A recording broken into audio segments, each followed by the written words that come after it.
Hola amigos, qué alegría volver a encontrarnos en esta quinta temporada de Cristonautas. Y esta temporada va a ser una temporada muy especial porque tenemos a una invitada exclusiva.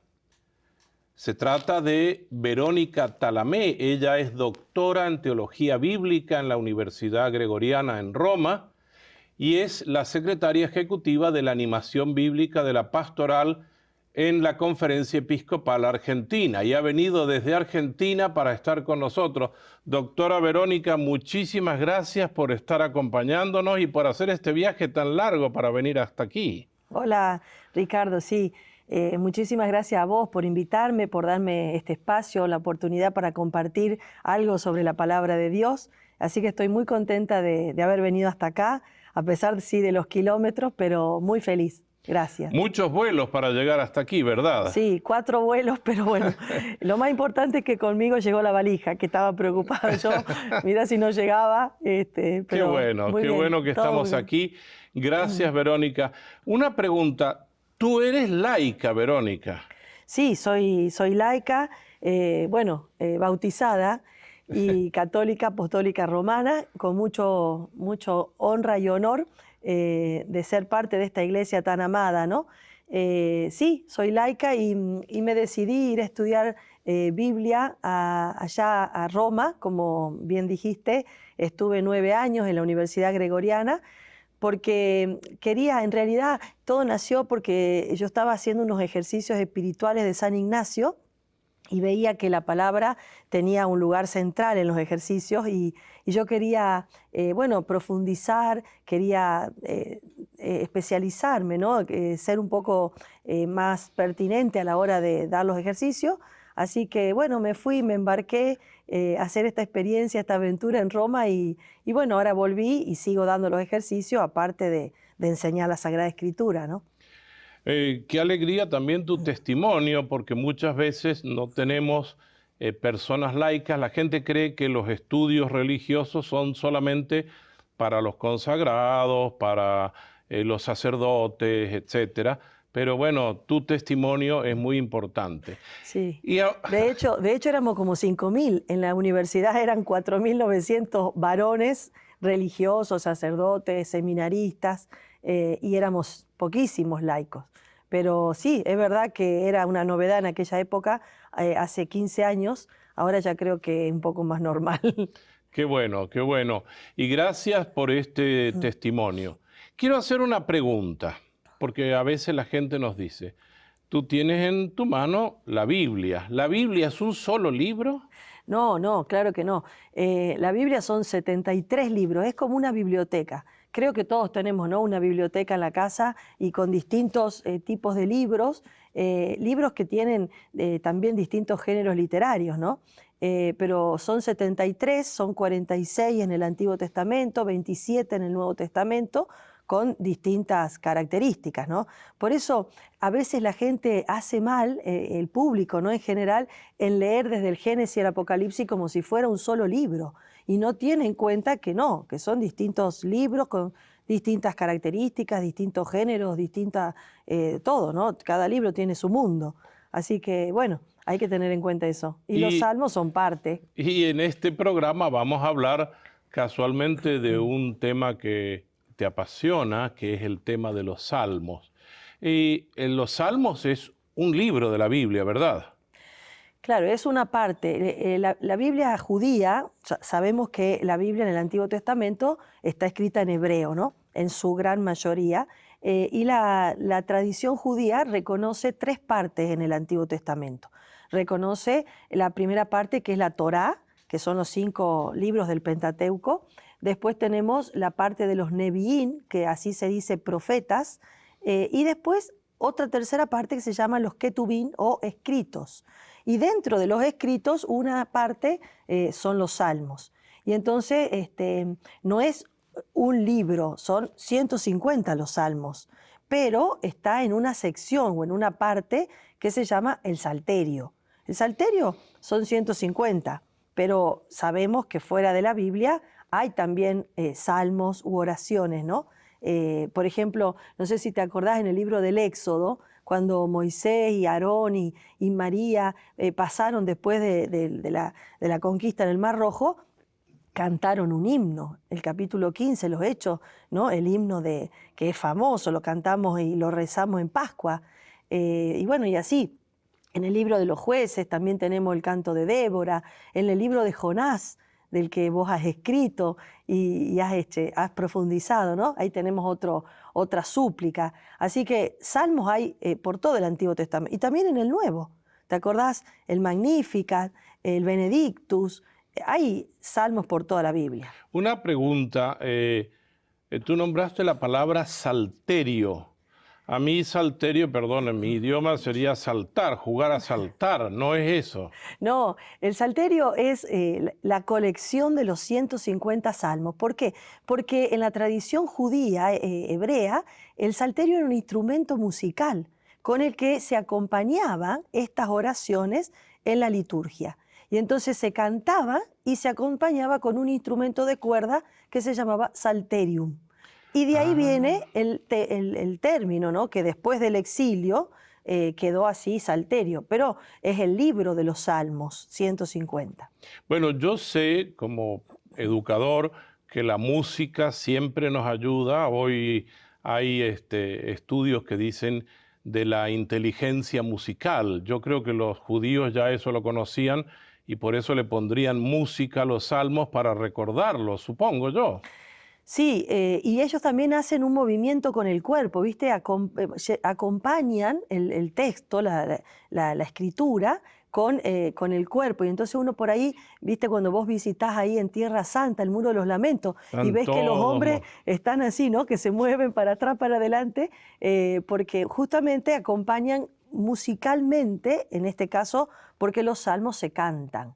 No, es muy raro que un judío, un hebreo, que es el autor, ¿no? del texto, es difícil que ellos lean los salmos. Nosotros muchas veces los leemos en nuestra liturgia, pero ellos no, ellos lo cantan y lo acompañan con instrumentos musicales, ahora ya no con un salterio, pero así se lo hacía David, ¿no? Por eso David se le reconoce la autoría de los salmos. Uno de los temas que está usted tratando, los salmos, ¿quién los escribe? ¿Hay un autor del libro de los salmos? No, los salmos tienen una cantidad de años que narran toda la historia del pueblo de Israel, que la hicieron poesía, la hicieron expresión poética, ¿no? Entonces, bueno, abarcan una cantidad de tiempo y una cantidad de autores. Pero después del exilio se hizo muy famoso esto de atribuirle a alguien alguna colección. Y así, por ejemplo, sabemos que se le atribuye a Moisés el Pentateuco, a Salomón el libro de la sabiduría, y bueno, y a los salmos se le atribuye a David, porque él era el gran cantante que manejaba muy bien el arpa, ¿no? y los instrumentos musicales, y entonces, bueno, como los salmos se cantan, a él se le atribuye, pero el arco que abarcan los salmos son fácilmente 5 o 6 siglos, así que es imposible que un solo autor haya escrito todo. O sea que en 5 o 6 siglos se escriben lo que nosotros tenemos en nuestra Biblia como los 150 salmos. Exactamente, así más o menos, no hay una época exacta, pero se cree que más o menos el Salmo 29 es de los más antiguos y el Salmo 150 de los más nuevos. Así que más o menos los que estudian el Salterio atribuyen así entre 4 y 5 siglos a toda la colección. Y me hago una pregunta. Nosotros siempre escuchamos y le hemos escuchado a nuestro querido amigo el padre Hernán Pereda, que hacía estos programas con nosotros. Sí, que le mandamos tantos saludos y cariños. Tantos cariños a nuestro querido padre Hernán. Él nos dice que todo el Antiguo Testamento también se refiere a Jesús.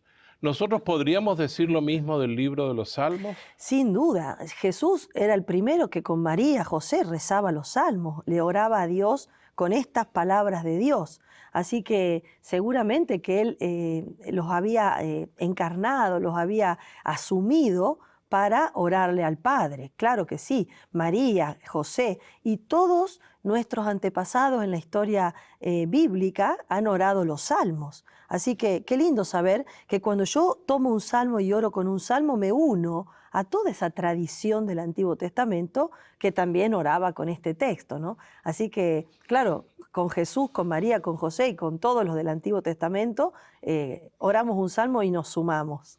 Voy a hacer como los alumnos, voy a levantar la mano y voy a decir, señorita, como decíamos en la escuela primaria, señorita, quiere decir que si nosotros leemos un salmo, también podemos estar uniéndonos a Jesús que ha orado con estos salmos. Claro, de hecho, y nos unimos a Jesús, nos unimos a todo el Antiguo Testamento, hombres y mujeres que han asumido estas palabras de Dios y las han hecho propias, y nos unimos a cuántos millones y millones en el Nuevo Testamento, personas que también han asumido los salmos, ¿no? Desde los apóstoles, la primera comunidad en los Hechos de los Apóstoles, San Pablo. Todos oraban salmos y él en la carta a los Efesios, los Colosenses también asumió salmos, ¿no? Así que los salmos es la oración que nos deja el Padre para que nosotros asumamos. Así como pasa con los bebés. Viste que cuando los bebés nacen, los bebés todos lloran en Asia, en África, en Estados Unidos y en Argentina, lloran de la misma manera. Pero ¿cómo los distinguimos? Cuando empiezan a hablar. ¿Y de dónde sacan esas palabras los bebés cuando se expresan?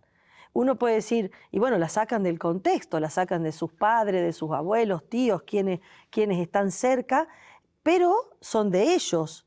O sea, los salmos son nuestras palabras, pero que han asumido el hablar, el contexto, la cultura, las frases, los modos del entorno. Y entonces Dios, como un papá, una mamá, nos enseña qué palabras quiere Él que nosotros con las que nos dirijamos a Él. Así que cuando yo oro un salmo, estoy asumiendo la palabra de Dios en mis palabras y estoy asumiendo mis causas, mis situaciones, mis presentes para decírselos a Él. Así que nada más efectivo y eficaz que orar un salmo, ¿no? Porque no es lo mismo dirigirse a Dios con nuestras palabras que hacerlo con las suyas. Decime si cuando vos eras chico no te decía papá o mamá te enseñaba a decir papá y venía mamá y te decía mamá y era una competencia, ¿ves? ¿Qué palabra decías primero o no? Y ellos querían escucharse decir así. No es que vos le vas a decir, ¿cómo se llama tu papá? ¿Se llamaba tu papá? Mi papá le decían Tito, se llamaba Claro, igual que yo. pero mira si vos le decías a tu papá Tito. No, no, yo le decía papá. Claro, porque Él te enseñó eso. Entonces nosotros cuando oramos un salmo es decirle a Dios lo que Él nos enseñó a decirle. Perdón la pregunta. Yo creo que podemos intuir la respuesta. ¿Pero los salmos son inspirados por el Espíritu Santo? Claro que sí, Ricardo. Toda la Biblia es inspirada por el Espíritu Santo. Desde el Génesis y el Apocalipsis hasta el último versículo, ven Señor Jesús, es inspirado por el Espíritu. Pero en el Salmo se produce esta como simbiosis entre mis causas, mis palabras y las de Dios en mí. Entonces eso hace que el Salmo tenga una fuerza salvífica, una fuerza redentora que no la tiene ninguna palabra más que la de Dios. Entonces cuando uno asume un Salmo, asume la propia historia de salvación.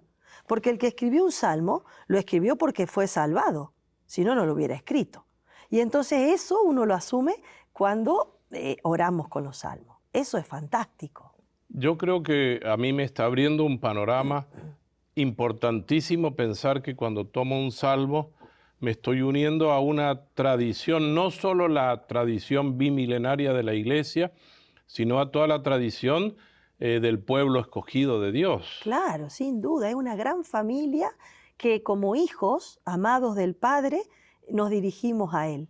Nos dirigimos a Él, respondemos a su palabra con salmos que son su palabra en nosotros. Ahora, hermoso. En los salmos yo he visto como que hay distintos tipos de salmos.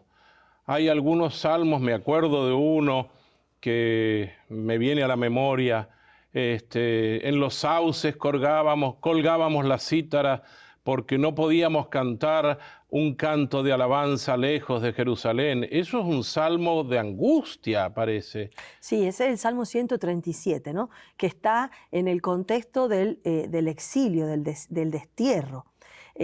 Claro que sí, hay distintos tipos de salmos. No hemos dicho una cosa muy importante, que salmos en hebreo, mientras en griego significa un canto, como decíamos, acompañado por un instrumento musical, en hebreo significa alabanzas. La palabra salmos en hebreo es alabanza. Y entonces, en sí, los judíos han visto bien llamar a los 150 salmos libro de alabanzas, Sefer Teilim.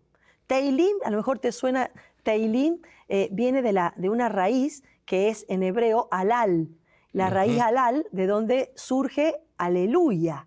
Porque aleluya es el verbo que significa alabad. Alelú es un imperativo del verbo alabar. Alelú, ya y abé. Entonces, cuando uno dice aleluya, está haciendo una invitación. Alabad al Señor. Bueno, ese es como el título que le han puesto los judíos a todos los salmos. Pero para ellos, alabar tiene como distintas dimensiones. Se puede para un judío alabar llorando, se puede alabar suplicando, se puede alabar imprecando. ¿Por qué? Vos decís, ¿pero cómo? Perdón para mí.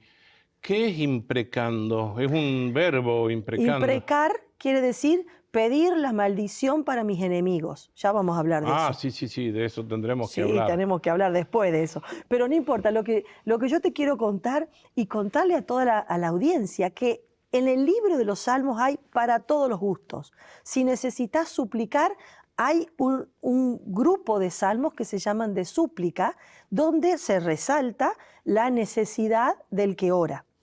Hay un grupo de salmos que son de acción de gracias, donde queremos, después de haber recibido algún don, algún beneficio, darle gracias a Dios. Hay alabanzas que son llamadas himnos, que ahí solamente se reconoce lo que Dios es y lo que Dios hace. También tenemos, como decíamos, imprecaciones, y después tenemos salmos de confianza. ¿Quién no conoce, Ricardo? El Señor es mi pastor, nada me puede faltar. ¿Quién no lo conoce ese salmo? Claro. Es un salmo de confianza porque uno se entrega, ¿no?, en las manos del Señor. Y bueno, y así hay salmos reales donde se destaca la realeza de Dios. Hay salmos mesiánicos que anticipan el mesianismo de Jesús.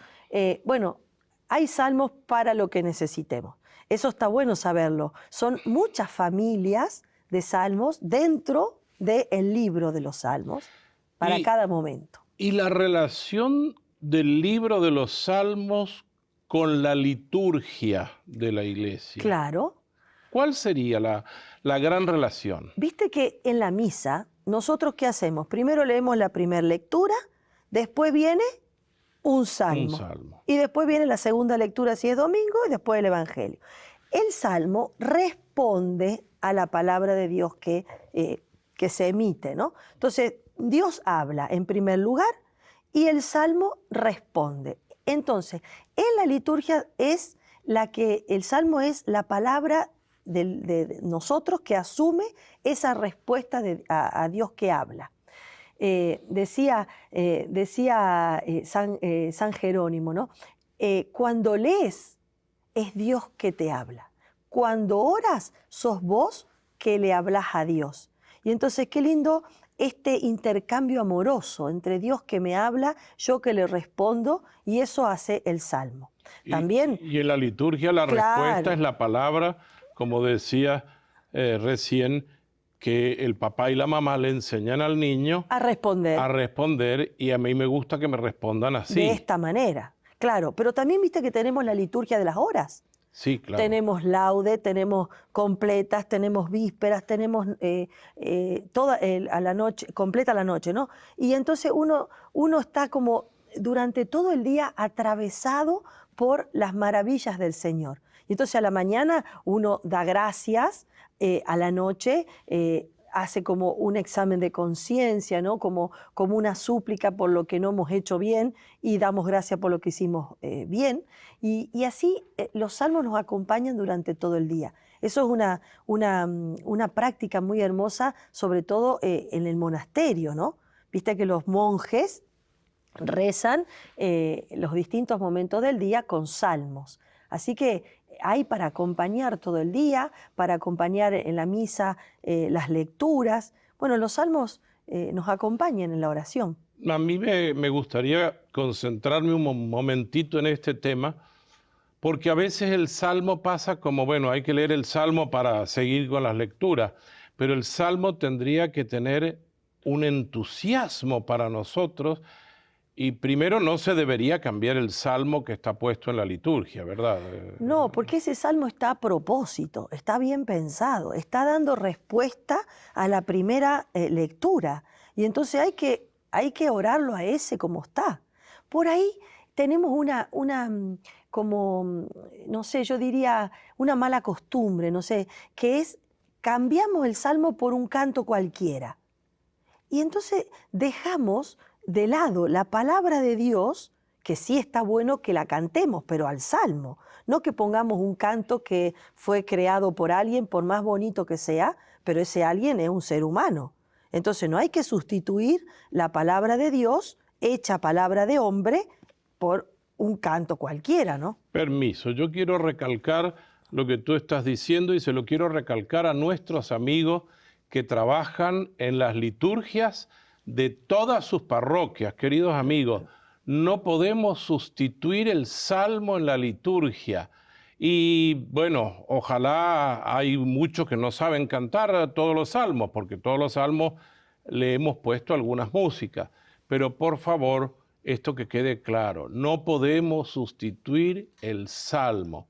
Podríamos llegar a cantar al menos el estribillo. Claro, le cantamos la antífona. La antífona, eso, perdón. Y entonces con la antífona cantada acompañamos la letra del salmo. El salmo es palabra de Dios. Y entonces estaríamos rebajando la importancia de la palabra de Dios, que es viva, que es eficaz, que hace historia de salvación en nuestra historia, que nos sana, que nos salva, nos restaura, por una letra de alguien que, no sé, a la noche escribió, aunque esté inspirado, pero no es lo mismo la certeza que tenemos con la inspiración de la palabra que con un texto cualquiera, ¿no? Así que eso... Y una pregunta, no sé si está fuera de foco, pero normalmente cuando se lee la primera lectura, el lector hace un momento de silencio y dice, palabra de Dios. En el Salmo también se podría decir eso. Claro, se podría decir, lo que pasa es que el Salmo es palabra de Dios, pero ya está asumida por nosotros. Y entonces nosotros le decimos a Dios, con sus palabras, nuestras cosas. Entonces es palabra de Dios, pero no solo, es también palabra nuestra. Entonces es palabra de Él en nosotros, hecha palabra de los dos. Así como cuando vos hablás tu palabra, pero hablás la palabra de tu papá y tu mamá. Está ya uno.